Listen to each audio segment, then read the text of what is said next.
ខ្ញុំមិនបង្ហាញឈ្មោះទេបាទហើយតាមពិតទៅគឺគេភាគច្រើនគេទៅសេជាភាសាអង់គ្លេសទេប៉ុន្តែឥឡូវនេះដោយសារបច្ចេកទេសងាយស្រួលអាចសម្រួលឲ្យយើងបកប្រែបានជាភាសាខ្មែរក៏ងាយស្រួលដែរបាទដូច្នេះខ្ញុំក៏សូមអាននៅ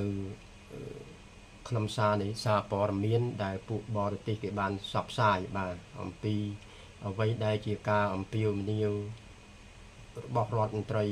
ក្រសួងការបរទេសសហរដ្ឋអាមេរិកមករដ្ឋមន្ត្រីក្រសួងការបរទេសថៃគឺលោកសេអាសាក់បាទចឹងខ្ញុំសូមអានខ្លឹមសារព័ត៌មានបាទសហរដ្ឋអាមេរិកអំពាវនាវឲ្យថៃត្រឡប់មកអនុវត្តពេញលេញនៅកិច្ចព្រមព្រៀងសន្តិភាពកូឡាឡាំពួរជាមួយកម្ពុជាបាទ Washington ថ្ងៃទី19ខែធ្នូឆ្នាំ2025រដ្ឋមន្ត្រីការបរទេសសហរដ្ឋអាមេរិកលោក Marco Rubio បានអំពាវនាវឲ្យប្រទេសថៃត្រឡប់មកអនុវត្តពេញលេញនៅកិច្ចព្រមព្រៀងសន្តិភាពកូឡាឡាំពួរជាមួយប្រទេសកម្ពុជាដោយបានបញ្ជាក់ពីការព្រួយបារម្ភ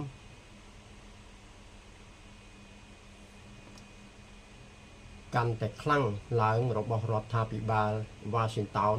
ចំពោះអំពើហិង្សា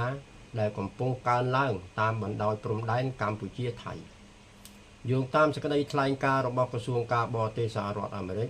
លោក Marco Rubio បានធ្វើការសន្ទនាតាមទូរស័ព្ទកាលពីថ្ងៃសុក្រជាមួយរដ្ឋមន្ត្រីការបរទេសថៃលោកសេអាសាក់ភួងកេតកែវក្នុងនោះលោកបានលើកឡើងពីភាពបន្ទាន់ក្នុងការកាត់បន្ថយភាពតានតឹងនិងទប់ស្កាត់ការធ្លាក់ចុះបន្ថែមទៀតនៃស្ថានភាពសន្តិសុខក្នុងអំឡុងការសន្ទនាលោករដ្ឋមន្ត្រីការបរទេសសហរដ្ឋអាមេរិកបានបញ្ជាក់ពីការព្រួយបារម្ភយ៉ាងខ្លាំងរបស់សហរដ្ឋអាមេរិកចំពោះការប្រយុទ្ធគ្នាដែលកំពុងបន្តកើតមាននៅតំបន់ព្រំដែនហើយបានសង្កត់ធ្ងន់ថាត្រូវមានវិធានការជាក់ស្ដែងនិងភ្លាមដើម្បីកាត់បន្ថយអំពើហិង្សានិងធ្វើឲ្យស្ថានភាពមានស្ថិរភាពឡើងវិញលោកក៏បានលើកឡើងពីសារៈសំខាន់នៃការអត់ធ្មត់និងការសន្ទនាតាមផ្លូវការទូតដោយបញ្ជាក់ថាការកើនឡើងនៃភាពតានតឹងបន្តទៀតអាចនាំឲ្យមានការរងគ្រោះដល់ប្រជាពលរដ្ឋស៊ីវិលនិងបង្កអស្ថិរភាពដល់តំបន់បន្ថែមពីនេះលោក Marco Rubio បានអំពាវនាវឲ្យប្រទេសថៃចាត់វិធានការដោយរឹងមាំនិងសកម្មដើម្បីធ្វើឲ្យស្ថានភាពស្ងប់ស្ងាត់និងត្រឡប់មកគោរពនិងអនុវត្តដោយមិនពន្យាពេលនៅកិច្ចព្រមព្រៀងសន្តិភាពកូឡាឡាំពួរដែលជាក្របខ័ណ្ឌសម្រាប់ដោះស្រាយជម្លោះរវាងប្រទេសទាំងពីរដោយសន្តិវិធីសារដែលសហរដ្ឋអាមេរិកបានផ្ញើនេះបង្ហាញពីសម្ពាធអន្តរជាតិកាន់តែខ្លាំងឡើងក្នុងការអំពាវនាវឲ្យមានបទឈប់បាញ់និងដំណោះស្រាយតាមផ្លូវការទូតខណៈដែលដៃគូអន្តរជាតិជាច្រើនបានបញ្ជាក់ដដែលថាសន្តិភាពយូរអង្វែងអាចសម្រេចបានតែតាមរយៈការសន្ទនាការគោរពកិច្ចព្រមព្រៀងដែលមានស្រាប់និងការគោរពច្បាប់អន្តរជាតិតែប៉ុណ្ណោះបាទនេះជាអ្វីដែលព័ត៌មានអន្តរជាតិគេបានដកស្រង់សម្ដីរបស់រដ្ឋមន្ត្រីក្រសួងការបរទេសសហរដ្ឋអាមេរិកបាទដែលបានទូរស័ព្ទមកជួបជាមួយនឹងរដ្ឋមន្ត្រីក្រសួងការបរទេសថៃបាទគឺលោកសេអាសាក់ភូមិកែវអីនេះបាទអញ្ចឹងតាមយោងតាមសារព័ត៌មាននេះខ្ញុំមានចំណាប់អារម្មណ៍ដែរបាទដើម្បីចូលរួមជាការបញ្ចេញមតិតាមទស្សនៈយល់ឃើញបាទហើយអ្វីដែលយើងមានចម្ងល់ដែរថាចុះហេតុអ្វីបានជាសហរដ្ឋអាមេរិកណាបានទូរស័ព្ទមកតែសម្រាប់ចំពោះតែភាគីថៃគឺរដ្ឋមន្ត្រីក្រសួងការបរទេសថៃបាទណាហេតុអីក៏មិនទូរស័ព្ទមករដ្ឋមន្ត្រីក្រសួងការបរទេសកម្ពុជាបាទចំណុចកន្លែងនេះជាចំណុចមួយដែលយើងចាប់អារម្មណ៍ដែរនៅពេលដែលយើងបានអានសារព័ត៌មាននេះទៅបាទអញ្ចឹងតាមអ្វីដែលខ្ញុំយល់ឃើញតាមខ្លឹមសារនៃសារព័ត៌មាននេះហេតុដែលរដ្ឋមន្ត្រីក្រសួងការបរទេសសហរដ្ឋអាមេរិកលោក Marco Rubio នេះបានទូរស័ព្ទមកផ្ទាល់ណាក្នុងការសន្ទនាជាមួយនឹងរដ្ឋមន្ត្រីក្រសួងការបរទេសថៃនេះគឺណាអ្វីដែលសហរដ្ឋភាគីសហរដ្ឋអាមេរិកបានបញ្ជាក់ដែលយើងអាចមើលតាមខ្លឹមសារនៃសារព័ត៌មាននេះថាណារដ្ឋមន្ត្រីការបរទេសសហរដ្ឋអាមេរិកលោក Marco Rubio បានអំពាវនាវឲ្យប្រទេសថៃត្រឡប់មកអនុវត្តពេញលេញនៅកិច្ចព្រមព្រៀងសន្តិភាពកូឡាឡាំពូជាមួយប្រទេសកម្ពុជាវិញបាទដូច្នេះត្រង់ចំណុចកន្លែងនេះធ្វើឲ្យយើងអាចពិចារណាបានថាសហរដ្ឋអាមេរិកដឹងថាណាភាគីថៃជាភាគីដែលមិនគោរពនៅកិច្ចព្រមព្រៀងសន្តិភាពកូឡាឡាំពូហ្នឹងអញ្ចឹងវាស្របទៅតាមសម្ដីអ្វីដែលអនុทินបានប្រកាសណាក៏ដូចជាពួកយោធាថៃដែលគេហៅថាបដិសេធចោលនៅកិច្ចព្រមព្រៀងសន្តិភាពទីក្រុងកូឡាឡាំពូនេះដោយឡែកគឺប្រទេសកម្ពុជាយើងជាភាគីដែលបានគោរពជាប់លាប់ហើយដូច្នេះសហរដ្ឋអាមេរិកយល់ឃើញថាមានតែភាគីថៃទេមិនបានគោរពនៅកិច្ចព្រមព្រៀងសន្តិភាពកូឡាឡាំពូនេះដូច្នេះត្រូវតែណាបាទយើងថាអំពាវនាវក៏បានឬក៏ថាត្រូវតែបង្ខំក៏បានដែរណាឲ្យភាគីប្រទេសថៃហ្នឹងណាវិលត្រឡប់មកសន្តិនិកបានន័យថាមកអនុវត្តពេញលេញទៀតបាទអនុវត្តពេញលេញណានៅកិច្ចព្រមព្រៀងសន្តិភាពកូឡាឡាំពូនេះអញ្ចឹងអាពាក្យពេញលេញនេះគឺសហរដ្ឋអាមេរិកអាចយល់ឃើញថារយៈកាលកន្លងមកនេះគឺថៃបានន័យថានិយាយភូតនិយាយផ្សេងប៉ុន្តែធ្វើសកម្មភាពផ្សេងបាទអញ្ចឹងណាបាទអញ្ចឹងហើយទើបត្រូវបង្ខំថៃឲ្យអនុវត្ត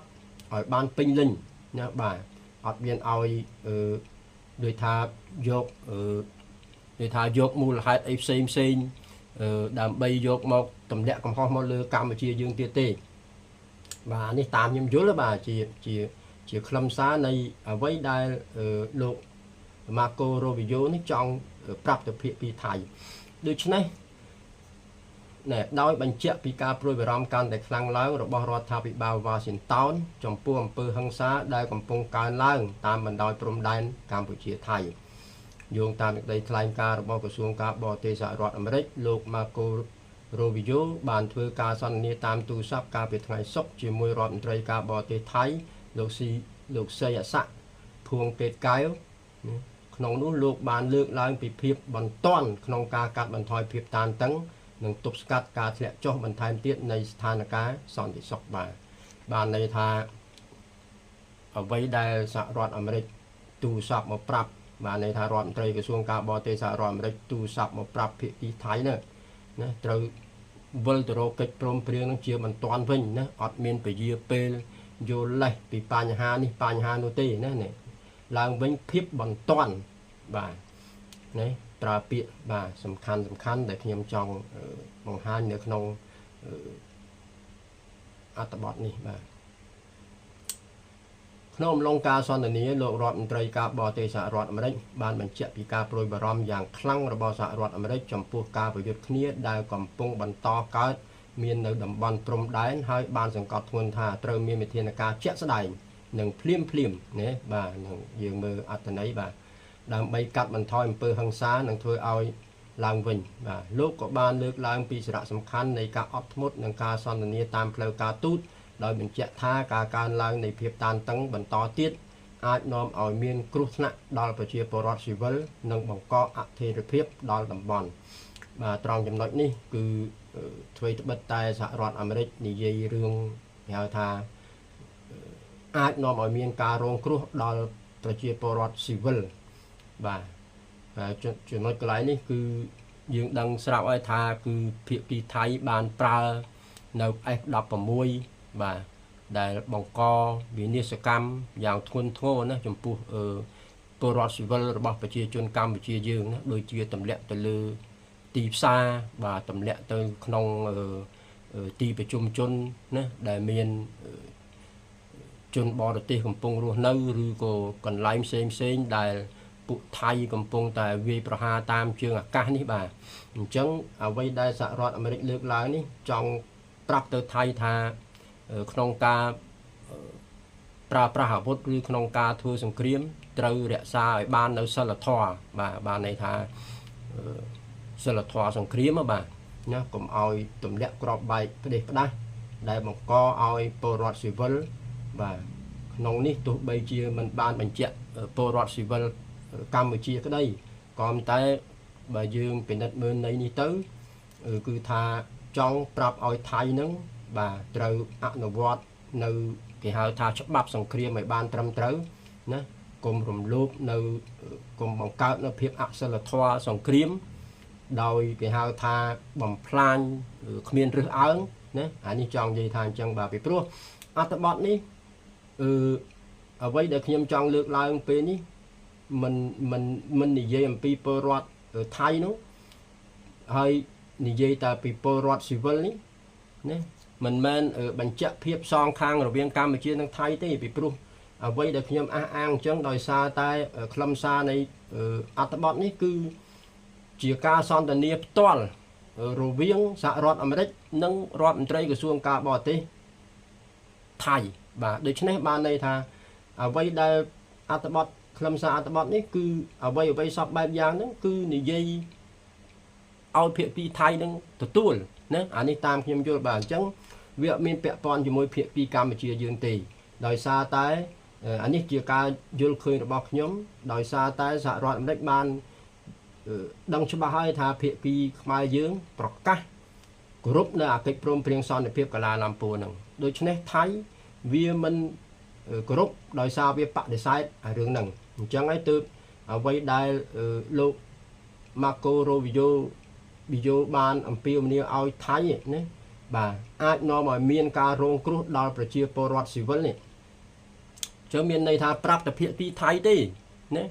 បានន័យថាអ្នកឯងត្រូវបញ្ឈប់ពីរឿងទម្លាក់គ្រាប់បែកអត់មានរឹសទីតាំងនេះណាបាទវាជាអសិលធម៌សង្គ្រាមណាចឹងត្រូវរក្សាសិលធម៌ព្រោះសង្គ្រាមវាក៏ត្រូវតែមានច្បាប់វិន័យមានសិលធម៌សម្រាប់អ្នកធ្វើសង្គ្រាមដែរអញ្ចឹងអ្វីដែលសហរដ្ឋអាមេរិកបានលើកឡើងថាមានការរងគ្រោះដល់ប្រជាពលរដ្ឋស៊ីវិលនេះចង់និយាយថារងគ្រោះពលរដ្ឋស៊ីវិលនេះជាប្រជាជនកម្ពុជាហើយបាទពីព្រោះអត្ថបទនេះគឺនិយាយទូរស័ព្ទផ្ទាល់ទៅរដ្ឋមន្ត្រីក្រសួងការបរទេស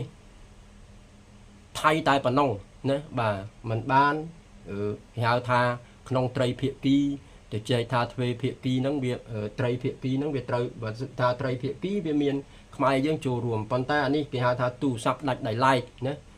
រវាងរដ្ឋមន្ត្រីក្រសួងការបរទេសសហរដ្ឋអាមេរិកនិងរដ្ឋមន្ត្រីក្រសួងការបរទេសថៃហ្នឹងដូច្នេះអ្វីដែលសហរដ្ឋអាមេរិកលើកពេលនេះបានន័យថាលើកឡើងពីសារៈសំខាន់នៃដោយបញ្ជាក់ថាការកើនឡើងនៃភាពតានតឹងបន្តឲ្យណាអាចនាំឲ្យមានការរងគ្រោះដល់ប្រជាពលរដ្ឋស៊ីវិលអញ្ចឹងចង់និយាយថាសហរដ្ឋអាមេរិកដឹងថាប្រជាពលរដ្ឋខ្មែរយើងនឹងកំពុងតែរងគ្រោះដោយសារតែអំពើផ្លោងអំពើទម្លាក់គ្រាប់បែករបស់ពួកទាហានថៃនឹងបាទអានេះខ្ញុំនិយាយអញ្ចឹងខ្ញុំយល់ឃើញថាបងប្អូនយើងយល់ហើយបាទអ្វីដែលខ្ញុំលើកឡើងបាទអញ្ចឹងលោកម៉ាកូរីយ៉ូបានអំពាវនាវឲ្យប្រទេសថៃចាត់វិធានការដោយរឹងមាំនិងសកម្មភាពដើម្បីធ្វើឲ្យស្ថានភាពនេះស្ងប់ស្ងាត់និងត្រឡប់ណាមកគោរពនិងអនុវត្តដោយមិនពន្យាពេលនៅកិច្ចព្រមព្រៀងសន្តិភាពកាឡាឡាំពួរបាទអញ្ចឹងបានន័យថាភាគីថៃមិនត្រូវយកលេសយកទៀតទេដូចខ្ញុំនិយាយអញ្ចឹងណាត្រូវចាត់វិធានការខ្លួនឯងហ្នឹងភាគីថៃនឹងត្រូវចាត់វិធានការខ្លួនឯងហ្នឹងណាបាទឲ្យបានរឹងមាំនិងសកម្មភាពដើម្បី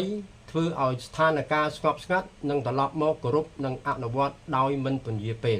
នៅកិច្ចព្រមព្រៀងសន្តិភាពកាឡាឡាំពួរបាទអញ្ចឹងខ្ញុំលើកឡើងជាដដែលយោងតាមអត្ថបទហ្នឹងចង់និយាយថាអញ្ចឹងបាទបានន័យថាសហរដ្ឋអាមេរិកឲ្យភាគីថៃហ្នឹងណាត្រូវចាត់វិធានការខ្លួនឯងហ្នឹងណាកុំដាក់បន្ទុកទៅលើកម្ពុជាណាបាទបានន័យថាអ្វីដែលយើងឃើញថាថៃវាដាក់លក្ខខណ្ឌ3ចំណុចថ្មីមកឲ្យកម្ពុជាធ្វើតាមវានេះ ណាបាទអានោះវាអញ្ចឹងអានេះតិចទៀតខ្ញុំនិយាយរឿងលក្ខខណ្ឌនឹងតិចទៀតបាទអញ្ចឹងតាមខ្ញុំយល់គឺសហរដ្ឋអាមេរិកហ្នឹងបង្ខំឲ្យភាគីថៃត្រូវចាត់ចែងនៅខ្លួនឯងណាកុំយកលេសទៅបង្កើតកិច្ចសន្ទនាថ្មីឬក៏កិច្ចលក្ខខណ្ឌថ្មីឬក៏កិច្ចចរចាណាថ្មីផ្សេងទៀតក្រៅពីអាកិច្ចព្រមព្រៀងសន្តិភាពកាឡាឡាំពូហ្នឹងបាទណាអញ្ចឹងកុំឲ្យថៃយកលេសថាថៃនេះជាភាគីសន្តិភាពណាចង់បានសន្តិភាពប៉ុន្តែខ្លួនឯងមិនចាត់វិធានការខ្លួនឯងក្នុងការបញ្ចប់សង្គ្រាមណាបែរជាបង្កើតលក្ខខណ្ឌតែផ្ដេសតែផ្ដាស់អីចឹងទៅបាទដើម្បីពជាពេលក្នុងការបង្កចំនួនជាមួយប្រទេសកម្ពុជាយើងអានេះអ្វីដែលខ្លឹមសារហ្នឹងគេចង់ខ្លឹមសារនៃអត្ថបទឬក៏ខ្លឹមសារនៃពាក្យសម្ដីរបស់លោក Marco Rubio ហ្នឹងចង់ប្រាប់ទៅរដ្ឋមន្ត្រីក្រសួងការបរទេសថៃរបៀបចឹងបាទប៉ុន្តែខាងក្រោមនេះប្រហែលជាទស្សនៈរបស់អ្នកសរសេរគេដាក់ថាសារដែលសហរដ្ឋអាមេរិកបានផ្ញើនេះបង្ហាញពីសម្ពាធអន្តរជាតិកាន់តែខ្លាំងឡើងក្នុងការអំពាវនាវឲ្យមានឈប់បាញ់និងដំណោះស្រាយតាមផ្លូវការទូតខណៈដែលដៃគូអន្តរជាតិជាច្រើនបានបញ្ជាក់ដដែលថាសន្តិភាពយូរអង្វែងអាចសម្រេចបានតែតាមរយៈការសន្ទនាការគោរពកិច្ចព្រមព្រៀងដែលមានស្រាប់និងការគោរពច្បាប់អន្តរជាតិតែប៉ុណ្ណោះបាទជាការត្រឹមត្រូវប៉ុន្តែខាងក្រោមនេះជាទស្សនៈរបស់អ្នកសរសេរព័ត៌មានហ្នឹងទេអានឹងជាប៉ុន្តែខ្ញុំគាប់ទ្របាទនៅទស្សនៈនេះពីព្រោះអ្វីដែលកិច្ចព្រមព្រៀងមានស្រាប់ហើយប៉ុន្តែភាគីថៃមិនគោរពបែរជាបង្កើតនៅលក្ខខណ្ឌថ្មីបាទអញ្ចឹងយើងគ្រាន់តែពិចារណាចេះទៅបាទអ្វីដែលថៃដាក់លក្ខខណ្ឌថ្មីហើយបើយើងនិយាយមកបែបថាចង្អុលមុខខ្មែរយើងឲ្យឈប់បាញ់ណាបើសិនជាចង់បានសន្តិភាពឯសួរថាវា logic តាមផ្លូវច្បាប់អត់បាទវាអត់ត្រឹមត្រូវតាមផ្លូវច្បាប់ណាឥឡូវខ្ញុំគ្រាន់តែលើកឧទាហរណ៍ដើម្បីយកមកពិចារណាបាទនៅពេលដែលថៃបដិសេធចោលកិច្ចព្រមព្រៀងសន្តិភាពកាឡាឡាំពួរនេះមានន័យថាស្មើនឹងថៃបង្កសង្គ្រាមមិនចឹងបាទប៉ុន្តែនៅពេលដែលប្រទេសកម្ពុជារាជរដ្ឋាភិបាលខ្មែរយើងប្រកាសគោរពកិច្ចព្រមព្រៀងសន្តិភាពកូឡាឡាំពួរនេះគឺស្មើនឹងណាកម្ពុជាយើងបញ្ចប់សង្គ្រាមមិនតដៃមិនបាញ់បាត់ហើយបាទមិនមែនជាអ្នកបង្កហេតុក្នុងការបាញ់ថៃបាត់ហើយមិនចឹងឥឡូវយើងពិចារណាបានន័យថាអ្នកដែលគោរពកិច្ចព្រមព្រៀងហ្នឹងគឺជាអ្នកដែលឈប់បាញ់ហើយអញ្ចឹងរឿងអីថៃចាំបាច់អំពាវនាវឲ្យខ្មែរឈប់បាញ់ទៀតវាអត់សមហេតុសមផលយើងវិភាគទៅវាអត់ logic បើថៃវាមិនគោរពអាហ្នឹងស្មើនឹងវាអ្នកបាញ់យើងហើយបើវាមិនបាញ់យើងវាត្រូវគោរពអាហ្នឹងអញ្ចឹងបើវាមិនគោរពអាហ្នឹងបានន័យថាវាមិនអ្នកបាញ់យើងចុះហេតុអីវាអំពាវនាវឲ្យយើងឈប់បាញ់ឃើញដែរបាទវាអត់ logic តលសោះពាក្យថាឈប់បាញ់នេះបានន័យថាអ្នកគោរពបានន័យថារាជរដ្ឋាភិបាលខ្មែរយើងអ្នកគោរពអកិច្ចព្រមព្រៀងហ្នឹងស្មើនឹងអ្នកឈប់បាញ់ហ្នឹងរឿងអីដែលថៃចាំបាច់អំពាវនាវឬក៏ដាក់លក្ខខណ្ឌឲ្យខ្មែរយើងឈប់បាញ់ណាបាទអានេះចង់លើកជាគេហៅថាបើយើងគិតតាមធម្មតាណាបាទវាវាយតប់មកលើយើងផុងផាំងមិនឲ្យយើងតដៃបាទយើងត្រូវទៅតដៃណាដល់ទៅពេលវាយើងតដៃវាប្រាប់ថាអ្នកឯងឈប់តដៃទៅនេះប៉ុន្តែវាបន្តវាយយើងវាអ្នកវាយយើងឥឡូវយើងគិតមើលនេះតើយើងគិតយ៉ាងម៉េចយើងសុខចិត្តមិនតដៃវាឲ្យវាវាយតប់យើងថែមឬយ៉ាងម៉េចអញ្ចឹងអាចំណុចកន្លែងហ្នឹងដែលសហគមន៍អន្តរជាតិគេដឹងហើយគេចង់និយាយថាបើភាគីណាមិនគោរពអាកិច្ចព្រមព្រៀងសន្តិភាពកាឡាឡាំពួរហ្នឹងទេអាភាគីហ្នឹងហើយជាអ្នកបង្កសង្គ្រាមមិនអញ្ចឹងបាទអញ្ចឹងអាភាគីណាដែលគោរពអាកិច្ចព្រមព្រៀងហ្នឹងហើយជាភាគីដែលចង់បញ្ចប់សង្គ្រាមណាបាទមិនចង់បាញ់គ្នាទេរឿងវាអញ្ចឹងវា logic អញ្ចឹងបាទផ្នែកផ្លូវច្បាប់អញ្ចឹងបាទអញ្ចឹងបានយើងឃើញសារព័ត៌មាននេះសហរដ្ឋអាមេរិកលោករដ្ឋមន្ត្រីក្រសួងការបរទេសហ្នឹងគឺ cứ nị dây tới can thay toan đúng không mà này tha cái đăng tha việc kia thay đấy chia nè bà co chấm luôn ấy bảo việc trong ban son là việc đợi mọt việc tha hay đây cũng việc bạn để sai ở cái prom prieng son để việc chào mình chẳngการนาแต่ปะในสายเจ้าเกิดปรมเรียงซอนในเพียบสมาดังในไอ้ทือสังเครียมไหมเรื่องวิตพันธ์นั่งได้บ่าอันนี้จะเรื่องมวยได้ยืงที่หาทาเบียจีสัจเพียบอ่ะบ่าอันนี้ยืงจองใจทาเบียซ้อมให้ซ้ำพ่อบ่าเบียโลจิกอันนี้จองใจทางจังบ่าจังยืงเคยนักขมายยืงมีเปรียบโดยซาจังเนี่ยยืงเคยเรียกรอทาบาขมายยืงตามระยะกระทรวงการบอติก็ตามระยะกระทรวงการเปลี่ยนจิตประกาศรอทั้งไงนั่นคือท่าขมายยังกรุบหน้าเกิดโปรมเปรียงชกบันเกิดโปรมเปรียงซอนเพียบกระลาลำปูปันแต่ไทยเวียใบตอบยังเถอะต่อได้อันนั้นเวียนจังสอบตามฉบับนะบ่า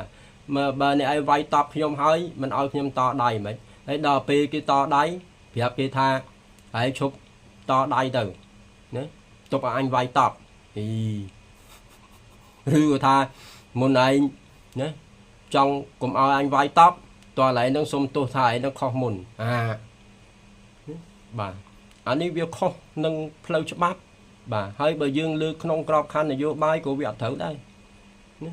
วิอัดซ้ำให้ซ้ำพัลเนี่ยวิอัดเมียนโดยท่าอันนี้โดยท่าวิอัดเมียนเละคันนะเด็ดดักมอไอเอกีปิจารณาขนมกาสำรอบสำรวจเลยนะวิอัดเมียนบ่าอันนั้นวิ่งจังจังขมายแมนซีบายตลอดนะไอ้ไว้ตอบกี่ให้จังตำแหน่งของเขาเลยกี่tiết chụpเอากี่มาประกาศแหละคันทำไมเธอใช้บ่าแหละคันจักกี่โปรมเปรียงกกกในไอ้มันกรุบของนะบ่าอันนั้นในจังในยีทางจังสาวกรมอันระชิดกี่ดังลำปีเพียบคัลโคดนะในยีแต่หมดพันไทยให้สกรรมมาเพียบมันอนุวัตเจอบ่าแล้วก็เตรียมตีพิวัตอนุวัตเป็นลิงหายนี่อดเมียนไปเยียเปเลยเจียบันต้อน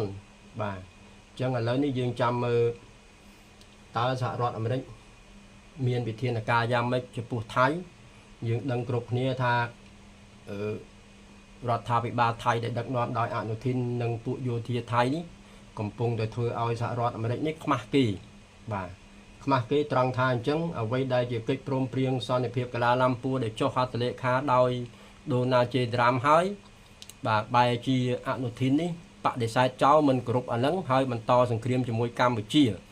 บ่าจังขมายยืงจะจนโรงครัวบ่าแล้วนี่ยืงเคยทาปอมเมนปิมซอมเมนได้เคยทาอันนี้ตามปอมเมนลือทาเพียกีจันน้องเกจองโจโมสำรอบสำรวจวิ่งบ่าจังการสำหรับรัฐบาลโดยระเบียบนะอันนี้ปีปรัวธาจันหมอคือเพียชราดำเปียมเนี้ยทวีเพียกีบ่าแต่งกรรมเชี่ยแต่งไทยเอาโจร่วมดอกสายโรดดอกสายไอ้ซันในเพียไปเยอะนะบ่าปันใต้จำนวนไกลไปข้อปีสหรัฐอเมริกสหรัฐอเมริกปีนี้อดเมียนนี่ยัยเปะปอนจมวยเพียกีกรรมเชี่ยตีบ่าคือสงกอบทุนตะลือเพียกีไทยจังเมียนในทาสหรัฐอเมริกมันอนุญาตอันนี้ตามคำสาด้วยนะบ่าตามคำสาปอมีนยืนโยมพิจารณาที่ยมยูเคยทาสหรัฐอเมริกมันเอาบักมุกในดับบอลอาเซียคนี้โดยซาไทยได้บ่าพี่ปรูไทยเธอจีรับประคืนนะบ่าเล็กล็อกเริ่มจะมวยอเมริกันอะไรเยอะนะบ่าทุกคนเธอบ่าเซนจีอเมริกันมันอาจดอกสายหรือก็มันอาจดักสมปิดแต่ลือประเทศไทยบ้านเอากรุบอาเกิดโปรมเพียงตีจำนวนหลายนี่ก็อาจชลบมันจังคืนท่าอัตโปรบอสหรัฐอเมริกในดับบอลอาเซียคนี้นี่ฉบับจีสาวไอ้บ่าจังจันฉบับจีมีอัตโปรครั้งในขนมดับบอลอาเซียคนี้นี่จังยังคืนจันกอดมันบ่าในท่ากอดมันแต่ดาวดอกสายตีนะบ่าขนมน้ำหนักการนี่คือจังตุกมุกมอดเอาสหรัฐอเมริกเนี่ยดาวตัวบ่าจันกอดจูจัดตาปลานโยบายชนะนะดำใบพอลไปยาวแต่ออกนี่จังเอาไว้ได้ขยมจับอารมณ์ให้ขยมยูโรคืนเป็นนี่คือทาเราให้จีจันจังตุกเอาก้าเอาสหรัฐอเมริกไปจันอัตโปลเมอร์บ่าตาอาจบ่มใบไอกระตะกรรมจมวยไทยบานอดนะบ่าเนเปลแต่ไทยเธ ធ្វើរឹកក្អើតកតូមក្អេងក្អាងបាទដាក់សហរដ្ឋអាមេរិកហើយក៏ធ្វើឲ្យសហរដ្ឋអាមេរិកខ្មាស់គេបើសិនជាសហរដ្ឋអាមេរិកមិនអាចដោះស្រាយឬក៏អាចមិនអាចដាក់សម្ពាធទៅលើថៃបានណាបាទអញ្ចឹងឥឡូវយើងឃើញអានេះជាការពិតចឹងបាទព្រោះកម្ពុជាយើងអត់មានខុសអីទេអញ្ចឹងយើងទាំងសហរដ្ឋអាមេរិកក៏មិនបានដាក់សម្ពាធអីមកកម្ពុជាយើងដែរណាបាទអ្វីត្បិតតែលោកដូណាល់ត្រាំថ្ងៃមុនគាត់និយាយថាគាត់នឹងតម្លើងពន្ធអាធិរិះអាពន្ធគយនឹងទាំងពីរប្រទេស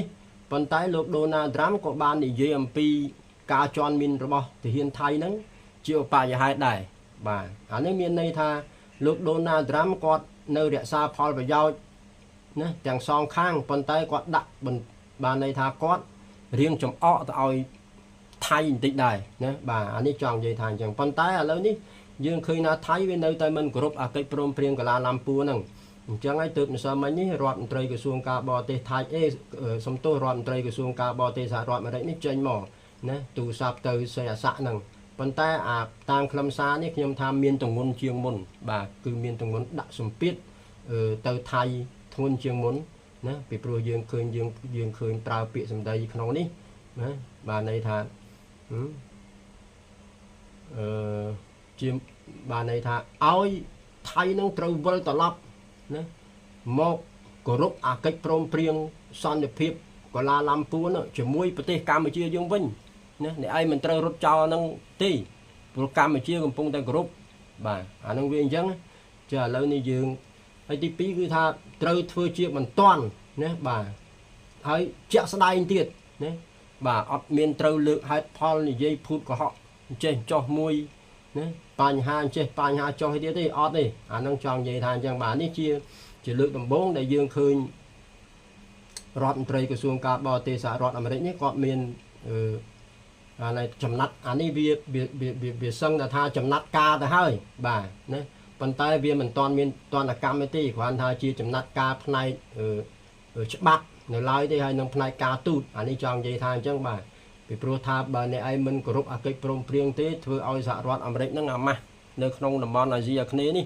ធ្វើដោះស្រាយគ្រាន់តែកិច្ចព្រមព្រៀងជាមួយថៃមួយសន្តិភាពហ្នឹងថៃមិនគោរពមិនអាចធ្វើថៃបានផងហើយតើសហរដ្ឋអាមេរិកនៅមានឥទ្ធិពលទៀតនៅតំបន់អាស៊ីអាគ្នេយ៍នេះបាទនេះចង់បង្ហាញអញ្ចឹងសហរដ្ឋអាមេរិកដូចខ្ញុំបានលើកឡើងអញ្ចឹងគឺប្រហែលជានឹងមិនអនុញ្ញាតឲ្យថៃប្រើភាពកលិចកលុចបាទណានៅអាភាពគេហៅថាច្រឡោងខាងអួតក្អេងក្អាងអីចឹងណាបាទ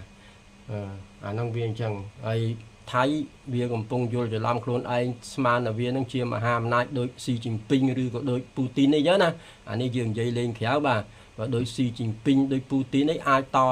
ចនិយាយស្មើភាពតវ៉ាជាមួយអាមេរិកកាំងអីដោយការចរចាយស្មើភាពអីចេះចោះមួយណាបើអ្នកឯងដាក់ទណ្ឌកម្មខ្ញុំដាក់ទណ្ឌកម្មអ្នកឯងវិញប៉ុន្តែថៃមានអីដាក់ទណ្ឌកម្មអាមេរិកកាំងឥឡូវយើងគិតមើលបាទនេះយើងនិយាយយកដោយស្មោះត្រង់ណាធម្មតាប្រទេសតូចបាទណាអានោះវាអញ្ចឹងបើគេមហាអំណាចដូចគ្នាគេអាចបើឲ្យដាក់ទណ្ឌកម្មអញដាក់ទណ្ឌកម្មឲ្យដែរបាទគេមានសិលឹកបៀលេងដូចគ្នាសួរថាឥឡូវថៃមានសិលឹកអីបៀលេងជាមួយសហរដ្ឋអាមេរិកបាទអានឹងរបៀបអញ្ចឹងបាទយើងមិនមែនថាពេលដែលយើងមិនចូលចិត្តថៃយើងអួតអាងពីមហាអំណាចចង់ឲ្យមហាអំណាចជួយទេប៉ុន្តែជាការពិតពិភពលោកណាយើងមិនអាចរត់ទៅណាក្រៅពីពិភពលោកបានបើពិភពលោកបើអញ្ចឹងគេចាំបាច់បង្កើតមហាអំណាចពិភពលោកធ្វើស្អីចាំបាច់មានមហាអំណាចពិភពលោកធ្វើស្អីយើងគិតមើលហើយចាំបាច់មានអាក្រុមប្រឹក្សាអចិន្ត្រៃយ៍សន្តិសុខទាំង5អង្គការសហប្រជាជាតិនឹងធ្វើស្អីណាបាទវាសិតតែមានគេហៅថារចនាសម្ព័ន្ធនឹងបណ្ដាញទាំងគេអញ្ចឹងបាទអញ្ចឹងយើងទៅរត់ឲ្យរួចពីរចនាសម្ព័ន្ធនឹងបណ្ដាញនឹងមិនបានបាទបើយើងមហាអំណាចដូចគ្នាអូខេអាចទៅជែកគ្នាមកចរចាគ្នាបានណាអាចតមាត់តកយជាមួយគ្នាអញ្ចឹងបានអានឹងវាធម្មតាទេបាទធ្វើត្បិតតែយើងបានចែងមែនបានរត់គេហៅថាធម្មនុញ្ញពិភពលោកគឺប្រទេសណាក៏មានអធិបតេយ្យបូរណភាពទឹកដីមានសិទ្ធិស្មើគ្នាមួយសន្លឹក ណានៅអង្គការសហប្រជាជាតិបាទប៉ុន្តែសម្រាប់ប្រទេសតូចណាវាពិបាកដែរអារឿងយុត្តិធម៌ហ្នឹងអានេះយើងនិយាយតាមត្រង់បាទយើងត្រូវតែគេហៅថាហ្នឹងធម្មតាទេត្រូវមានពឹងពាក់អីខ្លះបាទប៉ុន្តែសំខាន់គឺយើងគោរពច្បាប់អន្តរជាតិហើយបង្ហាញនូវភាពត្រឹមត្រូវរបស់យើងដូចភាគីកម្ពុជាដូចរាជរដ្ឋាភិបាលខ្មែរអញ្ចឹងជឿថាក្នុងនាមខ្ញុំជាប្រជាពលរដ្ឋខ្ញុំពេញចិត្តនឹងគ្រប់គ្រងបាទនៅអ្វីដែលសកម្មភាពយើងចង់និយាយថាសកម្មភាពជាក់ស្ដែងរបស់រាជរដ្ឋាភិបាលខ្មែរយើងនៅតែបន្តគោរពអាកិច្ចព្រមព្រៀងកាឡាឡាំពូថៃវាហែកចោលវាមិនគោរពទេអានឹងរឿងផាន់វាបាទឲ្យវាប្រឈមមុខនឹងពិភពលោកទៅឲ្យវាប្រឈមមុខនឹងសហរដ្ឋអាមេរិកទៅអញ្ចឹងខ្ញុំនៅតែមានជំនឿថាសហរដ្ឋអាមេរិកបើចាត់វិធានការថៃមិនបានទេសហរដ្ឋអាមេរិកច្បាស់ជាអស់តម្លៃហើយចិននឹងមានឥទ្ធិពលខ្លាំងលើសសហរដ្ឋអាមេរិកបន្ថែមទៀតនៅតំបន់អាស៊ីអាគ្នេយ៍នេះបើសិនជាសហរដ្ឋអាមេរិកមិនអាចចាត់ចែងបង្ខំថៃឲ្យគោរពបាទនេះគ្រាន់តែបង្ខំថៃគោរពឲ្យបញ្ចប់សង្គ្រាមតែប៉ុណ្្នឹងទៅបើអ្នកឯងធ្វើមិនបានអានឹងអ្នកឯងអស់គេហៅថាអស់ឥទ្ធិពលអានេះចង់និយាយថាអញ្ចឹងបាទអញ្ចឹងព្រឹកនេះបាទមួយផ្លែតកន្លះម៉ោងបាទទៀតហើយបាទចេះជក់មាត់អញ្ចឹងបាទជាចំណាប់អារម្មណ៍តាមទស្សនៈយល់ឃើញមានខុសត្រូវអីក៏សូមអធិស្ឋានបាទគ្រាន់តែយល់ឃើញណាទៅតាមអត្ថបទសារព័ត៌មានតែប៉ុណ្្នឹងបាទសូមអរគុណបាទសូមជម្រាបលាជួបគ្នាពេលក្រោយទៀត